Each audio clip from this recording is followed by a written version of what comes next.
Sunday morning, and we're only 10 hours into our week, so hopefully so far. Proverbs 18, we'll go. We'll begin in verse 20. That's where we ended on Wednesday night.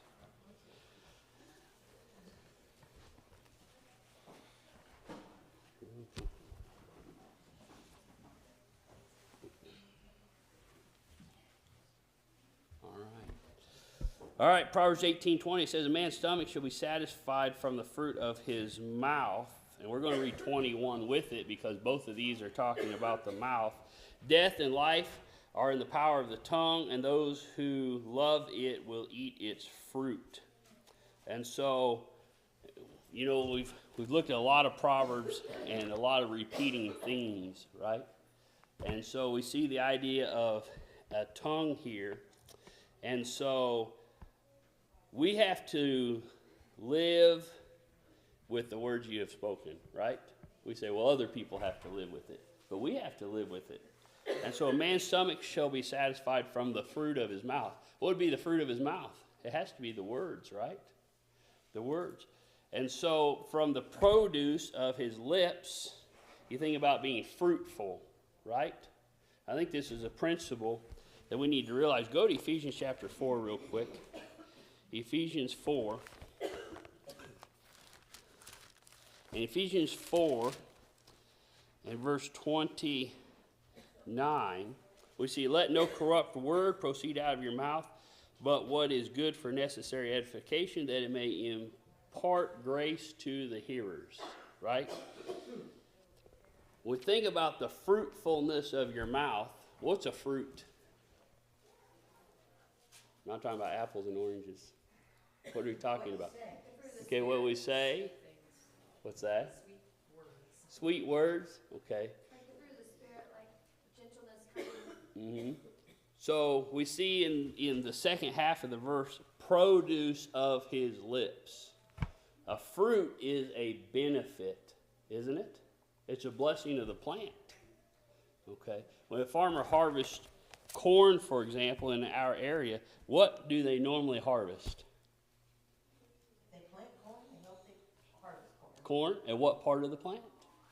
The fruit, right? Which is the seed, right? That's the benefit. That's where you see a lot of beneficial part of the plant that's manifest there. When you study about the way a plant grows, when it comes to fruit-bearing time, the plant starts to lose its nutrition because it takes all that nutrition and dumps it where? Into the fruit. Okay, so you think about that. A man's stomach will be satisfied with the fruit of his mouth. Ephesians 4 says, let no corrupt word proceed out of your mouth, but what is good for what? Necessary, what are we seeing? Edification. We think about that. If we're using our mouths to edify, to build up, is that the fruit of our mouth? Okay. Now, what would be the opposite of the fruit of our mouth? Unkind words, hateful words, nasty words. Rotten fruit. Okay. So we think about that. From the produce of his lips, he shall be what? Filled. Because there's a benefit to that. We speak good things. So then we see the next. It says death and life are in the power of the tongue, and those who love it will eat its fruit. So we see from 20, we see here that we're talking about a fruit. What do we have to survive? Leaf, say it. You got to eat fruit? No. Anyway, but we have fruits and vegetables. Okay. But what we're seeing here is we're seeing the power of what? The tongue. We survive or are blessed. This isn't talking about physical surviving. We're talking about we are blessed from what? What we say. This 21 says death and life are in the power of the tongue, and those who love it will eat its fruit. What does our mouth also affect? Not only ourselves, but who?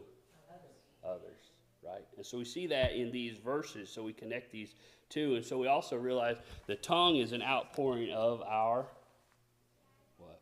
Heart. You can't, a rotten plant can't produce good fruit. It's impossible.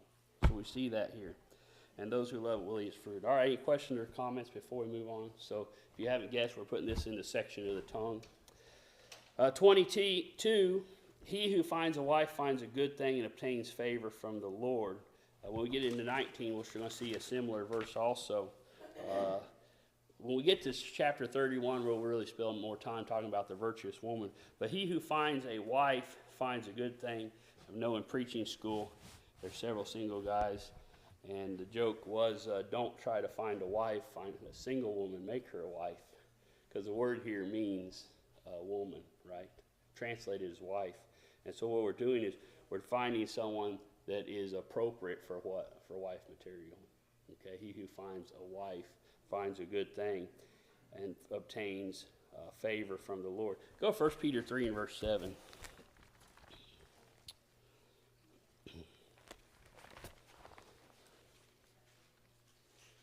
1 Peter 3:7.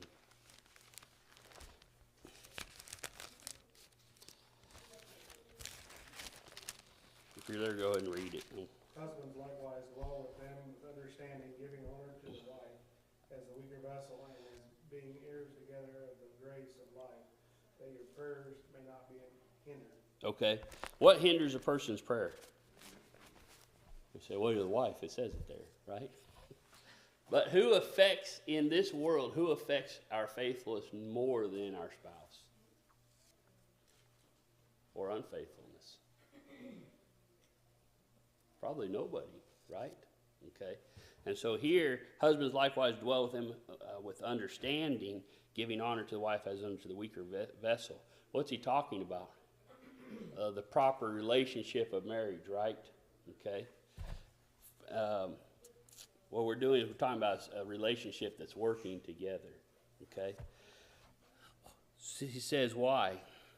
He says, and being heirs together of the grace of life, that your prayers may not be hindered, right? Because who's going to affect that? Our spouse. And so he who finds a wife, we go back to Proverbs, finds a good thing and obtains favor from the Lord. What's the difference between wife material and girlfriend material? This is good for the teenage class, right?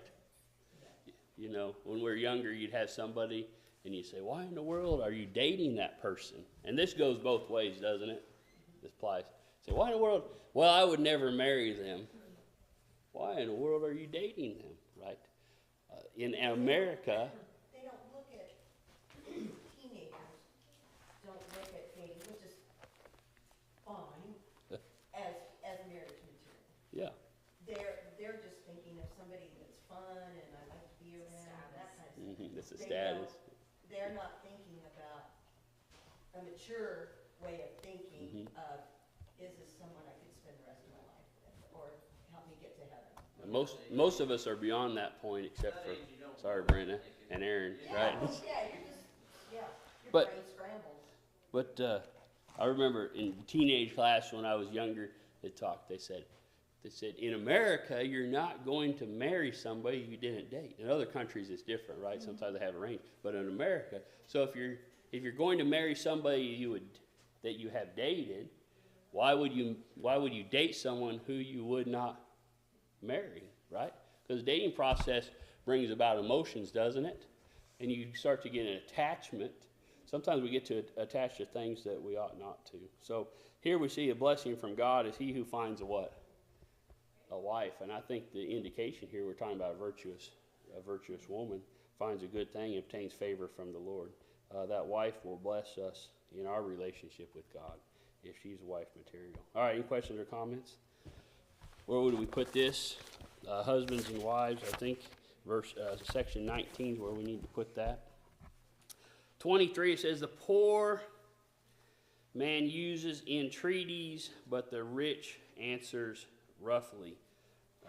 Entreaties translated can be translated as earnest prayers.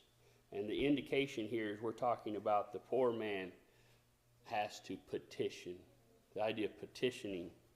And so, but the rich man answers roughly. It means strong, vehement, harsh, fierce, greedy, mighty, Powerful, full, roughly is it translated, or strong? What's the difference between the two attitudes? What's that? Humility. Yeah, that's a good way to think about it. And so the poor man, he understands that he may have to petition. And the rich man says, I want it now because this is what I deserve. So we see that. And so which is the right attitude? We don't deserve, right? We're humble creatures. I mean, God made us in His likeness, but in the great scheme of things, we should be humble. And so the way we petition for things is not as if we deserve it. And this is a principle in all aspects of our life, right? When we were younger, our parents told us, what do we say, the what? A magic word? What's the magic word? Is it magic? Please, thank you, those sort of things. It's not magic, but the same principle here, right? We have to petition because we're not worthy of those things. So we need to ask politely and kindly. Okay. State comments, questions? Okay, 24 says, a man who has friends must himself be friendly, but he who is a friend sticks closer than a brother. And so I've got a quote here from Elcott's commentary. It says, a man that hath friends must show himself friendly. Rather, a man of many friends will suffer loss, for he will impoverish himself by constant hospitality. In trouble they will desert him, but there's a friend, 1 in 1,000, that sticks closer than a brother, right? And so the principle here is, if we have, and we take it as, well, we've got to be friendly, we'll have friends, it's a good thing, right? But really this verse is a warning against the friends may not be friends when you need them to be friends, right? Okay? If they need something, they're going to take from the relationship, but when it comes down to it, when you're the one that needs a friend, where are they at? Okay?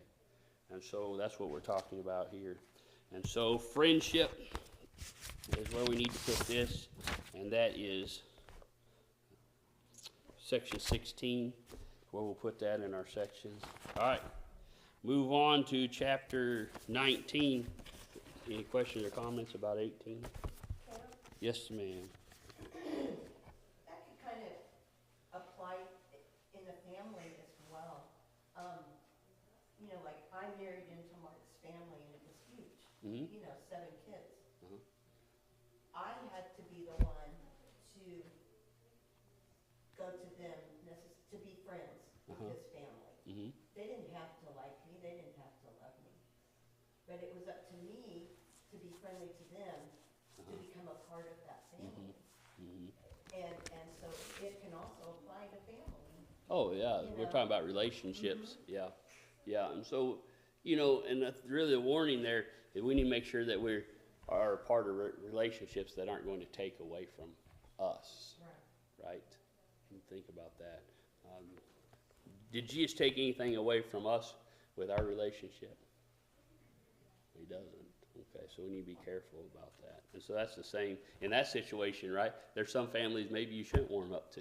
Right. Same principle. Fortunately, I'm married to a Christian family. Yeah. All right, good points. Fortunately for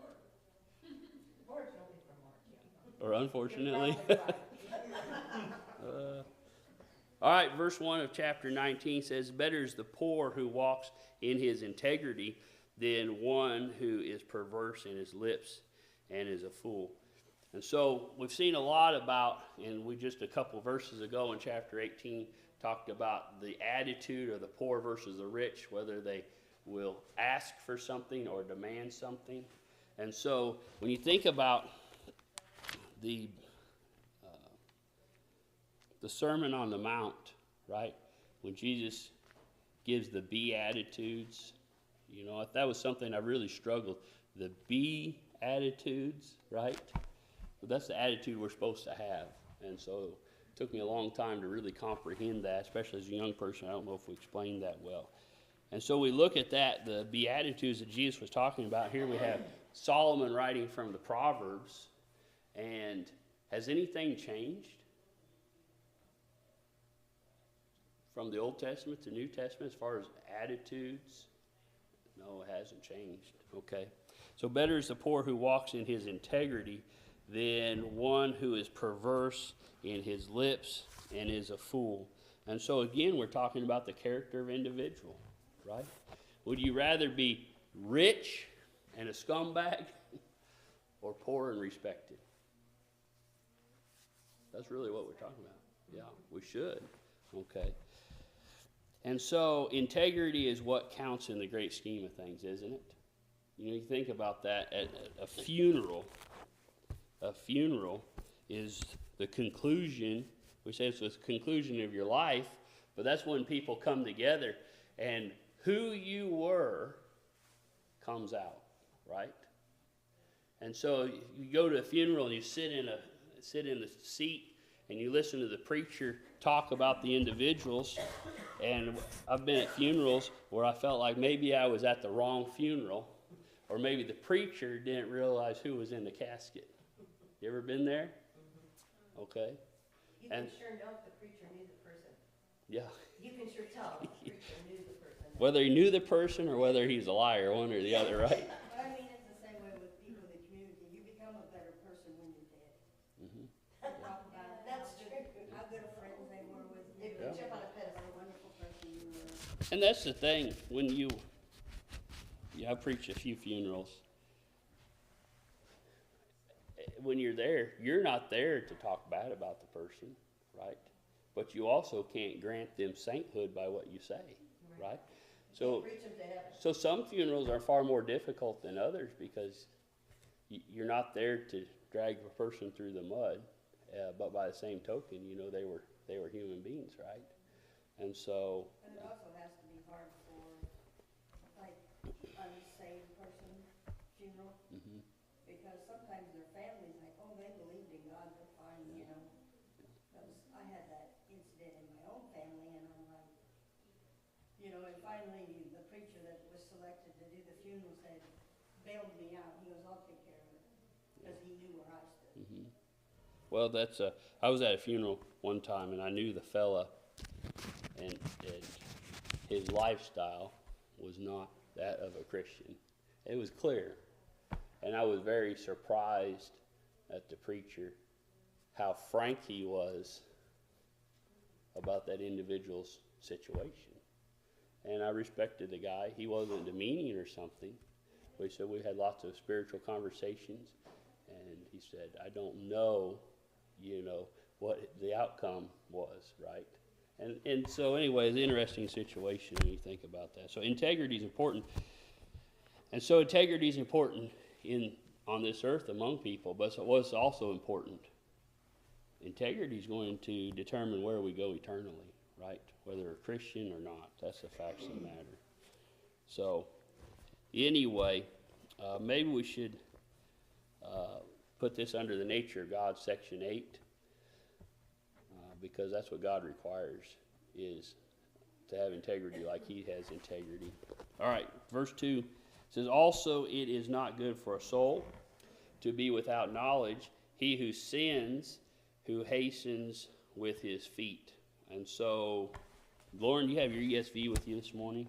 Would you mind reading that in the ESV for us, please? 2, right? Desire without knowledge is not good, and whoever makes haste with his feet misses his way. Okay. Desire without knowledge, right? Okay. How many of us, there's a Garth Brooks song that says, sometimes I thank God for what type of prayers? It's an old song, so good thing we're in adult class, right? Unanswered prayers. And so desire without knowledge is good, or is not good.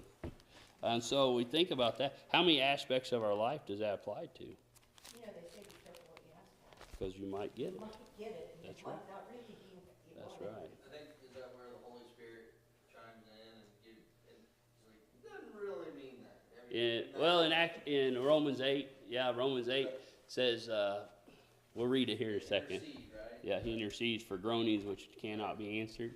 And so sometimes our prayer needs to be, I don't know what to pray for. You think about that. And so in that situation, when we don't need when we don't know what to pray for, then we really need to pray for two things, right? Pray that God takes care of it. Maybe we don't need to say, this is what you need to do, God, but pray God takes care of it, and then pray for wisdom, right? Because sometimes at this point in our life, we say, I don't know what to pray about this matter. We pray for wisdom. Maybe later on in life we say, well, I know how to pray about that now, right? With wisdom. Ephesians 5 and verse 15. And here we're talking about being careful that you don't want something without understanding the consequences, right? And so here Paul writes, see that you walk circumspectly, not as fools, but as wise. And so the idea here is circumspectly is walk carefully, right? If you're going down a pathway that you don't know where it leads, how should you walk? Very carefully, right? And so with this, having a desire without knowledge, that's telling us that you don't know where you're going. So you have to walk carefully.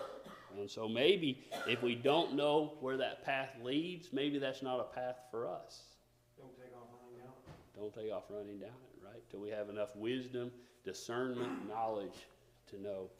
Because, and he who sins, he sins who hastens with his feet. What did Andy just say? Don't run down the path, right? We're too quick to get there. We need to be cautious. That's kind of the wisdom comes throughout life. We're given that wisdom to be able to handle the things. And it'd be just like praying, I need $1 billion, I need $1 billion, but what's that $1 billion going to do to you? Mm-hmm. It's going to change you. You're probably going to, pull you away from the That's church right. versus- Job, and that's interesting. You talk about the acquisition of funds. They talk about the lottery. There's shows I've watched, and most people, not good for them. You say don't play the lottery regardless, right? That's gambling. But I was driving to work one morning. This guy was on there talking on the radio and giving his story about winning the lottery. And he said kids were, I think, about grown out of high school or about out of high school. He said we had 2 cars that my wife and I were decent cars. We drove to work. We had a nice home that was paid for. And he said we weren't rich, but he says things were much easier than they'd ever been, And so he said we won the lottery.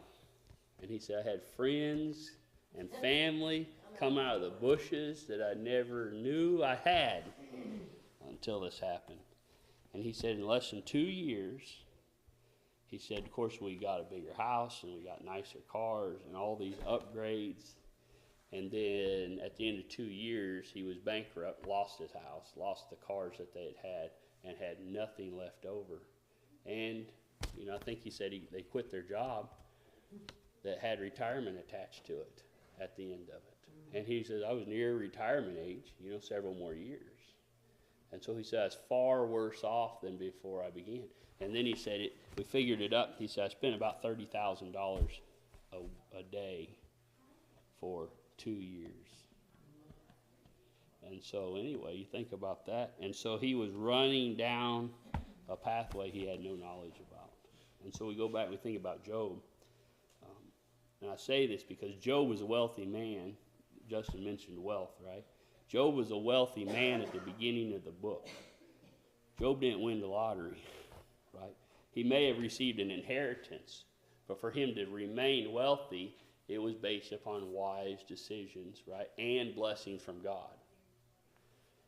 We see in the book of Job in the first chapter, what's taken away from Job?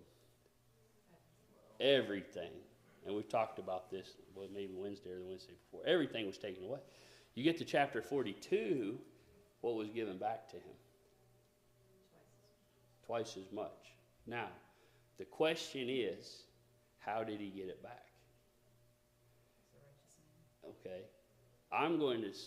Some people believe that Job looked out from being poor, looked out and realized he was rich again. And I don't believe that to be the case. Because when you look at the first chapter of Job, and this is discussion, and I know we're talking about Proverbs, but in Job 1, was Job's riches taken away miraculously? When the servants came to Job, what did they always say? Somebody took them. Somebody took them. Somebody. We're talking about things, physical things, that affected his wealth, right?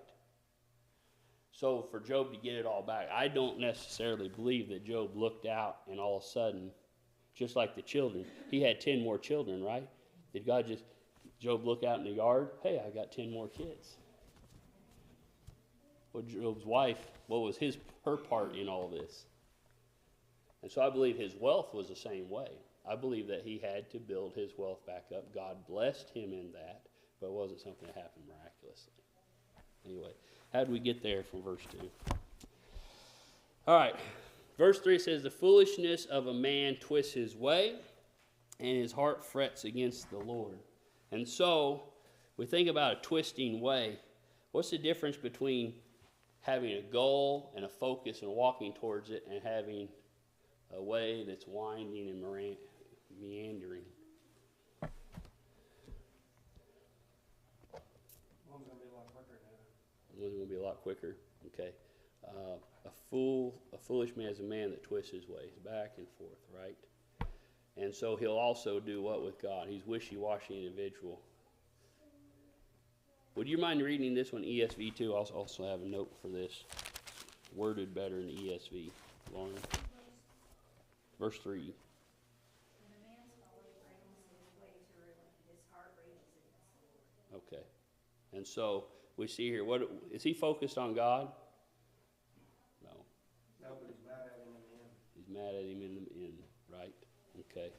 And so you think about that, and so you connect that with verse 2, talking about this person, the fool that runs down this pathway, not knowing where it leads. When he gets there, who's he angry at for getting there? What's that? God, but it should be himself. Should be himself, right? Okay. Okay. How many times do children blame parents for the consequences that the children have to face? As when you were a child, did you ever get mad at your parents for being punished? Never? No. What's that? What is it? And your mom's not here. Okay. Same principle, right? People are angry at God because they hasten down a path. They don't know what they're doing. Then they wonder how they got there. So. So another translation, Amplified Bible says, the foolishness of man undermines his way, ruining whatever he undertakes. Then his heart is resentful and rages against the Lord. For being a fool, he blames the Lord instead of himself. Yeah. That's a long verse. But No explanation. the principle is what? They make decisions and they blame somebody else. The world we live, in which we live, the world we live in is how we'd say it. In America, who do we blame? Somebody else. Somebody else. Talking about the fool, okay? And so, maybe we should put this under 29, section 29, talking about judgment. All right, verse 4 says, wealth makes many friends, but the poor is separated from his friend. And so many act like our friends when we have something, but if we don't have anything to offer, are they still our friends? No. Were they friends in the beginning? No. And so maybe we'll put this under friendship, section 16. And so this goes, who's the warning for or against? The person looking for friends or the people that's finding friends? The riches of one finding the friends. We need to be the ones that aren't looking for friends based upon what someone has, right? Okay. What do you think about that? Verse 5 says, a false witness will not go unpunished, and he who speaks lies will not escape. And so again, judgment, section 21. Justice and judgment will always come. Does it come in my time? God will take care of it. In whose time? Not my time. Okay. And so we see some people and we wonder, why did they make it their whole life and it seems like all they had was an easy life their whole life and all the things that they did. Who's going to take care of that? God will take care of it. We don't have to worry about it. We need to be careful. Verse 7, it says I missed a verse. 6, many entreat the favor of the nobility, and every man is a friend to one who gives gifts. And so this is another one, if we can read it in the ESV. There's several in this chapter that were that way. Lauren, would you read that for us, everyone, please? The false witness will not go unpunished, and he who breathes out lies will not escape. Okay, 6, next one, yep. Many seek the favor of a generous man, and everyone is a friend to a man who gives gifts. Yep. Are we buying, no, that's right. Are we buying true relationships? Job, and that's one thing when you look at Job, we always criticize his 3 friends, don't we, that came? But it tells us they came from a distance. But when Job lost everything, what did they do? Question his actions. Okay, question his actions, but they still came. They still came. He was no longer a wealthy man. He was a poor man, and they still came. So I think maybe that's something when we study the book of Job, we think about that. His friends, did they have pure motives? You ever thought about that? I don't know if I've ever heard that discussed. I've taught from the book of Job, and I don't know if I've ever thought about that. Did Job's friends have pure motives? I think in the beginning, I think absolutely. They were there to help their friend who lost everything. but then they put the blame on him. They put the blame on him, but they were still there. But they were still there. They may put the blame on him, but they gave their analysis of the situation. They're like, you messed up. Yeah, but they still came. That's the thing to me. They still came. There. Now here's the next question. Do you think Job only had 3 friends? Where were the rest? Tending the flocks. They didn't come. And so we always knock his 3 friends. They were inaccurate of their assessment of the situation, right? But they were still what? They were still there, right? And I think we need to realize that sometimes we are in difficult times, and we have people that come, right? Sometimes they say the wrong things and they do the wrong things, but guess what? They still came, But sometimes, right? not all your friends know your situation. Yeah. The closest friend does because you fight in it. It's just like the church. You know, we're sitting here, we don't know what's going on in everybody's life. Somebody may be having a real rough time, but they haven't let us know. Mm-hmm. Yeah. It was clear and evident what happened to Job. So I think it's important to have communication about it. That's a good point. That was, someone brought up one time that when you walk in the building, you a lot of times have people that are greeting, and you say, how are you doing today? What's the answer? Fine, I'm doing good. So it was actually a lesson, and the preacher, he said, how many of us need to repent? Because he said, some days I don't come in and I'm not fine and I'm not okay. And we come in when our closest friends ask us, what do we say? So anyway, so now it's dangerous to ask. Now it's dangerous because we're all going to be truthful all the time. We're going to have an outpouring at the back door. But, I mean, if that's what we need, that's what we need, right? And so The church were afraid to give our burdens to others. and so you say the church, I really don't think it's a church thing. I think it's an American thing. Yeah, but I do think But it's- part of our Christian responsibility is to lean on others. And, Mhm. and I think a lot of us choose to not because you don't want to burden someone else with, and you know that they have Yeah. things that they're concerned about too. Yeah. But when I look around this room, I know everybody in this room has helped our family out one time or another, right? And I hope that I've helped all of you out one time or another. But I know that when you help me, I'm grateful, but it's not always comfortable. But I have never helped anyone else out, and it been uncomfortable for me. But who's it uncomfortable for? Yeah, people getting help. Okay. We picked up a family on the interstate yesterday, the day before. She wanted to pay us so bad, and I wouldn't take it. Yeah. And she goes, why? You know, she was determined she would want to pay it. Uh-huh. And I finally said, that's just the way he is. And finally she accepted he wasn't going to take the money. Yeah. So I think what Tara's saying is right. The church, we have trouble because we need to be the one helping, right? Is that what you're trying to say? We need to be the one helping, and so when we're taking help, then I'm not fulfilling my responsibility to help others. But it builds relationships, taking help and giving help. Anyway.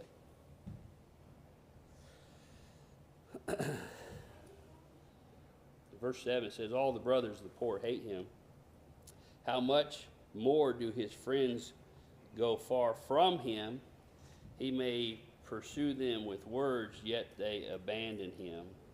And so we see here sometimes the poor have trouble finding people to like them. Why? Because we're looking for the wrong things, right? And so is that true friendship? No. So all these verses that we're looking at really fall under friendship, and it's on both sides as far as we're talking about what are we looking for, right? Are we looking for the wrong thing in our friends? I think sometimes we do. All right, verse 8. He who gets wisdom loves his soul, and he who keeps understanding will find good. Wisdom is the same as truth, and so can a wise man lose his salvation? Not as long as he's wise, right? Not as long as he's wise. Solomon, did he have times of unfaithfulness? Were those wise moments in his life? Absolutely not. So when we think about this, how it applies to us, he who gets wisdom loves what? His soul. It's going to change our focus in life, right? Our priorities, our direction, what paths we run down. And so at the end of life, how much of this life will matter? Two things will. Our morality and our worship, right? You got to have those two things. You got to worship God. You got to have your morality, which go hand in hand, right, with serving God. And so those are two things that matter, not our wealth, where we live, those sorts of things. So we need to understand that. So joy and fulfilled life, section 27, is what we'll have when we do what? Seek wisdom.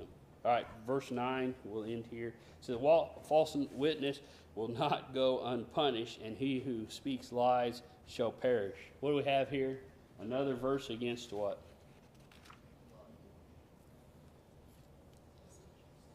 What's that? False teachers. False teachers, right? Those who... What is a lie? False teachers. Yeah. It's something that we know not to be the truth. Okay? And so I know something that bothers me. Sometimes we give the wrong information accidentally, right? Don't we? Sometimes Emily will say, where are the kids? And I say, well, they're out somewhere. Then you find out they're not, right? Is that a lie? We're talking about these people who are giving misinformation on purpose, okay? Think about this. More deceiving versus. Yeah, that's what, when we're trying to deceive, and I feel real bad when you say something and find out, oops, that wasn't necessarily the truth. And so I'll just mention this. What's that? When I think about this, in Acts chapter 18, you have Apollos, right? What was he teaching? What's that? Everything he knew to be true, but he was teaching the baptism of John, right? Was that accurate? At one time it was. Was it pertinent for the time? No. And so you notice how was he handled? Okay, privately, right? Because what was his intention? Was it to tell a lie? Was it intentional? But it was happening. So the problem had to be, you say, well, his intentions were pure. Were they? Yeah, absolutely. And so this is a different type of individual than being talked about in verse 9. And I think we need to realize that there's some people that will accidentally say something that's incorrect, right? What do we need to do in that situation? Inform them of the truth. And if they're a wise individual and they've got pure motives, what will they do? They'll take the information and apply it and make the changes needed. So think about that. False witness will not go unpunished, and he who speaks lies shall perish. I Right? think Saul thought he was doing the right thing. He was. Jesus set him straight. How long did it take? You think about that. Paul persecuted the church for a long time, and you ask the question, why didn't the Lord appear to Paul sooner? You ever ask yourself that question? He wasn't ready. That's the only answer. His heart wasn't ready for the truth yet. Okay. All right, thank you for your time and attention.